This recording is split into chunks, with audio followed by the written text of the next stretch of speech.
जो पिछली सरकारों में लाइट ख़राब हो जाती थी तो 6-6 महीना लाइट नहीं आती थी, लेकिन आज के हमारी माननीय मोदी और योगी की सरकार में जैसे ही लाइट ख़राब हो रहा है तुरंत नया ट्रांसफर लग रहा है, तुरंत तार बदला जा रहा है, तुरंत अधिकारियों को निर्देशित किया जा रहा है कि 24 घंटा या 2 घंटा 4 घंटे के अंदर बिजली आ जाए। और जहाँ बच्चों की संख्या ज़्यादा रहेगी वहाँ टीचर भी अच्छे से पढ़ाई कराएंगे। पहली बात तो हम ये कहेंगे कि कांवड़ियों को लेकर जो बता रहे हैं कि तोड़फोड़ कर रहे हैं, ये बहुत गलत बात है। आप कार्रवाई पहले सपा राज में ही इतनी बिजली जाती थी कि जब बिजली आती थी तो लोग खुश हो जाते थे। अब अराजकता जो फैलाने वाले फैला रहे हैं, जो विपक्षी हैं वो फैला रहे हैं। अब ये बताइए कि अगर जहाँ बच्चों का कोई कैरियर नहीं है, 2-4 बच्चे हैं, या जहाँ बच्चे जा रहे हैं टीचर पढ़ाने नहीं आ रहे, बच्चे स्कूल नहीं जा रहे, वहाँ फालतू सरकार का पैसा क्यों दिया जाए? नमस्कार, आप देख रहे हैं 24 अड्डा न्यूज़। उत्तर प्रदेश में विधानसभा का चुनाव 2027 में भले ही होना हो, पंचायत चुनाव की लेकर तैयारियां सभी पार्टियों ने शुरू कर दी है। उत्तर प्रदेश में बहुत सारे मुद्दे निकल कर सामने आ रहे हैं। बिजली और जो इस तरीके से प्राइमरी स्कूलों को योगी सरकार मर्जर कर रही है, बहुत सारी राजनीतिक पार्टियां ऐसी हैं जो उत्तर प्रदेश में सक्रिय हो गई हैं। आम आदमी party, Congress party, Samajwadi party, बहुत सारी हमारे साथ इसमें महिलाएं मौजूद हैं। आखिर जानेंगे कि महिलाएं क्या सोचती हैं, कौन से ऐसे मुद्दे हैं जिनको लेकर अभी भी समस्याएं नज़र आ रही हैं। फिलहाल योगी आदित्यनाथ की जो सरकार है 9 सालों से उत्तर प्रदेश का नेतृत्व कर रहे हैं। बातचीत का सिलसिला शुरू करेंगे। अच्छा, ये बताइए, आप लोगों की सरकार चल रही है, आप लोग देख रहे होंगे हाल ही में स्कूल मर्ज किए जा रहे हैं, बिजली की समस्या सबसे बड़ी समस्या मानी जा रही है, स्वास्थ्य व्यवस्थाओं को लेकर कैसे क्या देखती हैं आप लोग अभी तक? देखिए, हम तो यही जानते हैं कि हमारे माननीय मोदी जी के नेतृत्व में और योगी जी के नेतृत्व में जब से बीजेपी की सरकार बनी है, ये सिर्फ हमारा उत्तर प्रदेश ही नहीं पूरा देश खुशहाल है। क्योंकि जहाँ तक हम समझे जाने हैं, देखे हैं कि भाई मायावती का भी शासन काल में हमारा नया नया शादी हुआ था, उस समय बिजली समझिए कि 8 दिन पर एक बार आती थी। और उसके बाद भी मतलब हम लोग तड़पते थे कि थोड़ा तेज़ आए तो थोड़ा सा हम लोग प्रेस कर लें या कोई टीवी देख लें, लेकिन वो भी नहीं मिलता था। लेकिन यही माननीय योगी जी और मोदी जी की सरकार में देखिए 24 घंटा बिजली मिल रहा है, पानी मिल रहा है, सड़क 24 घंटा बिजली मिल रहा है, आपको लग रहा है? हाँ, हम लोग के तो 24 घंटा बिजली मिल रहा है। अभी कल ही ऊर्जा मंत्री मुरादाबाद जाते हैं, बिजली नहीं आती है, 4 अधिकारियों को निलंबित किया जाता है। आप कैसे दावे के साथ कह सकती हैं 24 घंटे बिजली आ रही है?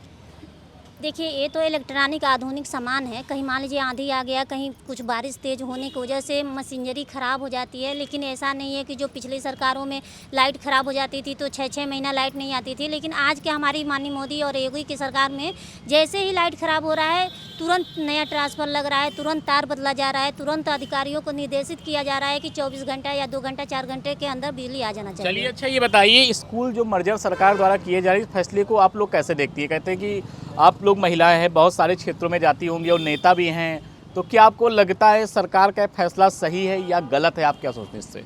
नहीं, सरकार का फैसला तो सही लग रहा है, क्योंकि हम लोग जिस तरह देख रहे हैं कि आज प्राइमरी स्कूल में आप देख रहे हैं कि भाई सरकारी टीचर रहते हैं लोग, लेकिन स्कूल में जाएंगे तो 10-5 बच्चे रहते थे। वो टीचर का वेतन बेकार जाता था, टीचर दिन भर बैठा रहता था, कोई बच्चा नहीं था पढ़ाने का। खासकर पब्लिक सरकारी स्कूलों में नहीं भेजना चाहती है अपने बच्चों को पढ़ने के लिए।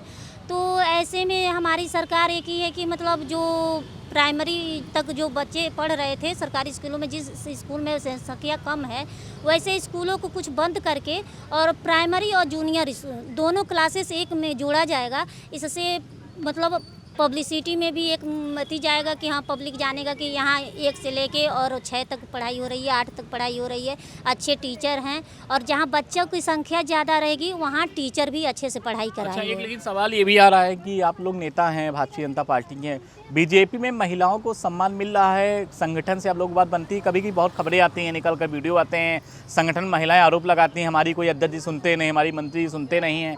ऐसा कुछ आप लोगों के साथ भी होता है क्या? नहीं, हमारे यहाँ तो ऐसा कुछ सुनने को नहीं मिला है, क्योंकि हमारे चाहे वो सांसद हो, विधायक हो, चेयरमैन हो या हमारे संगठन के जिला अध्यक्ष हो या ब्लॉक प्रमुख या छोटे से कोई पदाधिकारी हो या बड़ा हो, सबकी बातें सुनी जाती है, सबको मान सम्मान दिया जाता है। और कहीं भी हम लोग क्षेत्र में भी जाते हैं, आम महिलाओं से भी हम लोग बात करते हैं और सभी जनता खुश है बीजेपी सरकार से। और स्कूल मर्जर वाले में महिलाओं से बातचीत की गई उनके बीच? आपने पूछा कि स्कूल बंद होने कोई दिक्कत, किसी कोई परेशानी? नहीं, हम लोग तो बात किए थे, जबकि पब्लिक में हम लोग गए तो महिलाएं ज़्यादातर खुश हैं, कह रही थी कि भाई 4 बच्चों को लेकर टीचर सोया रहता था, उससे अच्छा है कि बच्चे अगर कहीं ज़्यादा संख्या में पढ़ेंगे तो वहाँ टीचर सोने का टाइम नहीं मिलेगा, वो अच्छे से पढ़ाई कराएगा, बच्चों का उज्जवल भविष्य बनेगा। चलिए इसी कड़ी में और भी हमारे साथ महिला हैं, बातचीत करेंगे, उनसे जानेंगे। मैडम क्या नाम आपका? जया सिंह नाम है हमारा। अच्छा आप बताइए, जिस तरीके से उत्तर प्रदेश में हालात चल रहे हैं, 27 का इलेक्शन लगा हुआ है, सावन का महीना चल रहा है, कावड़ियों को लेकर खबरें आ रही हैं कि कावड़िया तोड़फोड़ कर रहे हैं, राजनीति चरम पे, स्कूल मर्ज किए जा रहे हैं, बिजली आ नहीं रही है, क्या लग रहा है आप लोगों को इस बार 27 को लेकर? क्या सोच रही हैं आप लोग, क्या होने वाला है इस बार? पहली बात तो हम ये कहेंगे कि कांवड़ियों को लेके जो बता रहे हैं कि तोड़फोड़ कर रहे हैं, ये बहुत गलत बात है। आप कांवड़ियों के बीच में जाइए, कहीं भी भीड़ होती है किसी भी पार्टी की, चाहे आप पार्टी सपा ले लीजिए, बसपा ले लीजिए, तो इतना बस जलाई जाती है, दुकानें जला दी जाती है जहाँ ज़्यादा भीड़ होती है। लेकिन कांवड़िया ऐसे हैं जो शांतिपूर्वक जा रहे हैं, और हमारा प्रशासन, हमारा जो बीजेपी राज्य है वो इतना अच्छा है कि कल अभी एक वो निभा सिंह या कोई सीओ हैं, वो कांवड़ियों का पैर दबा रही हैं। कांवड़ियों की हम लोग पूजा करते हैं, पैर दबाते हैं, पानी पिला रहे हैं। कल हमारी संस्था ही रुद्र नारी उत्थान सेवा समिति जो है सम्मानित की, खाना भोजन अच्छी। ये अराजकता कौन फैला रहा भाई, कौन है जो फैला रहा है? अब अराजकता जो फैलाने वाले फैला रहे हैं, जो विपक्षी हैं वो फैला रहे हैं। मतलब आपका कहना है जो विपक्षी वो फैला रहे हैं, स्कूल मर्ज किए जा रहे हैं, इसका लेकर आप तो अधिवक्ता हैं, तो आपके पास भी अपीलें आती होंगी, हाई कोर्ट से सरकार को हरी झंडी मिल गई है। क्या आपको लग रहा है स्कूल मर्ज करने वाला फैसला सरकार का सही फैसला है या गलत फैसला है? अब ये बताइए कि अगर जहाँ बच्चों का कोई करियर नहीं है, 2-4 बच्चे हैं, या जहाँ बच्चे जा रहे हैं टीचर पढ़ाने नहीं आ रहे हैं, बच्चे स्कूल नहीं जा रहे हैं, वहाँ फालतू सरकार का पैसा क्यों दिया जाए? अब आप ही बताइए, अगर एक कमरा है, वहाँ आप 20 लोगों की सीट है और 1 लोग बैठते हैं, उस कमरे का लाइट, पंखा, बिजली, जल सब फालतू जा रहा है, तो क्या वो कमरा खोल के आप फालतू सरकारी पैसा इन्वेस्ट करेंगे क्या? आप बताएं। लेकिन विपक्ष बहुत ज़्यादा सरकार की आलोचना कर रहा है। उनके द्वारा कहना है कि योगी सरकार है जो बच्चों को पढ़ाना नहीं चाहती है। आप लोगों को, महिलाएं हैं, बीच में जाती होंगी, कभी क्षेत्र में जाती होंगी, प्राइमरी स्कूल भी कभी गई होंगी, तो वहाँ आप लोगों को क्या लगता है इससे बच्चे पढ़ाई करने नहीं जा पा रहे हैं? बेटियों से पढ़ाई बेटियों की छुड़वा दी गई है, ऐसा कुछ लग रहा है? कुछ नुकसान होगा कि 27 में इससे कुछ जो सरकार के द्वारा ये फैसले लिए गए हैं? देखिए, विपक्षियों का काम ही है सिर्फ आलोचना करना। अगर विपक्षी आलोचना करने लायक नहीं होते तो आप विपक्ष में होते क्यों?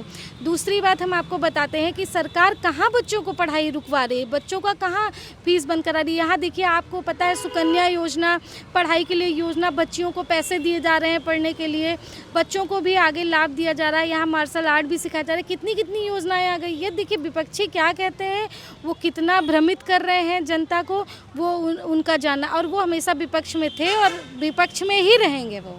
मतलब आपको क्या लग रहा है कि बिजली कटौती के मंत्री जी हैं के शर्मा जी मुरादाबाद जाते हैं, बिजली कट जाती है, 5 अधिकारियों को निलंबित किया जाता है, बिजली समस्या क्यों समाधान उत्तर प्रदेश में नहीं हो पा रहा है बेहतर तरीके से? 12 से 17 अखिलेश जी थे, योगी जी हैं, अब लगातार 9 सालों से हैं, 27 में हैट्रिक की कगार पर पहुँच जाएंगे। क्या आपको क्या लग रहा है बिजली की समस्या का हल क्यों नहीं हो पा रहा है आखिर? बिजली देखिए कितनी सुविधा दी गई है। पहली बात जो आप कह रहे हैं समस्या का हल, पहले सपा राज में ही इतनी बिजली जाती थी कि जब बिजली आती थी तो लोग खुश हो जाते थे, कहते थे बिजली आ गई। आज देखिए, आप बताइए, कभी आप सपा राज के एक ऊर्जा मंत्री का नाम बताइए जो सस्पेंड कर रहा हो बिजली ना आने पे।